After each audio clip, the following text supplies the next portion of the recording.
Skinamarink is about a sociopathic demon. That's a simplification, but that's the concept I'm going to go with at this point. For those of you who don't know what Skinamarink is, it's a very successful film. It's successful in a way that's hard to, in a narrow band.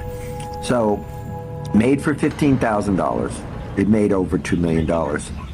It went through a rather torturous and unpredictable route. In other words, it didn't have marketing, but it was actually leaked from a festival, a Fantasia Film Festival, and which would normally, it happens often. It's not an unusual thing. But usually that will kill a film. But if anything, it created a TikTok, internet discussion, arguments, theories, and the more people learned about this small little $15,000 movie, the more popular it became. Until it actually did get released in theaters. And as you know, certain low-budget horror films got released in theaters, like the Terrifier movies and such. It did very well. And this is the case. Again, this is a narrow band of success. It's like a 1,400% profit, which is stupendous. But we're only talking about $15,000, so over $2 million.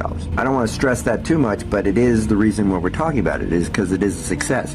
Because this is a very, very small subset of horror. They call it various things, but a large part of it is liminal spaces, and what that means is it's VHS, it's static, it's lo-fi, it's areas which are not conventional horror. So if you're a conventional horror fan, you want to be impressed by effects, by scares, but if you've seen it all before, eventually it loses its thrill. And so if you see a movie trying too hard, it becomes boring. And this is kind of an elusive concept to understand for a lot of people. Now, the average person who goes to a movie doesn't think about this, but hardcore film geeks do. I have to say right up front that Skinamarink is not a film most people can enjoy. In fact, this film is not meant to be enjoyed. It is meant to be a reasonably effective depiction of hell and being presided over by a demon. But if you see this movie and you're not prepared for it, you will probably hate it. You will hate it mostly because it effectively makes you experience the misery of hell. So if that's a recommendation, more power to you. But I will pull a statistic out of my butt and say that 90 to 95% of people will hate. But a lot of people in this subset of horror love it. And the reason they love it is because it is a challenge, and it is a 190-degree turnaround from what they have experienced before. In other words, instead of a movie trying too hard, it's a movie that gives you very little. It doesn't give you much in effects, in story, in visuals. What it gives you is an opportunity for your imagination to wander. So the sound design is garbled. It's barely audible. Again, visuals are staticky, dark. It's one location. It's two children, 4 and 7.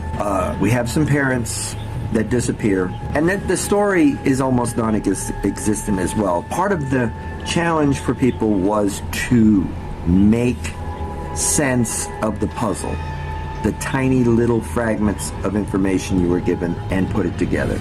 And so, as depicted, it is evil. The presence in the house is evil. It is a sociopathic, cruel demon, if that's what you want to call it. It might be a demon, it might not. So I think the main point I want to stress is, for those people who want to see this movie, it's on AMC Plus, Shudder, and it's going to be a difficult experience for most people. Way more difficult than any other movie experience you've had. And the reason is there's a lot of boredom involved. But part of what happens is it lulls you into a approximation of the evil that is being presented. It's easy to call this movie a waste of time, but I think a lot of people would argue, when I say a lot of people, obviously I'm talking about a relatively small group of people in the know, will argue that this is actually the cutting edge. This is actually a brilliant intellectual exercise. And it probably is the opposite of a waste of time because it's going to push you into examining the nature of evil in a philosophical way. But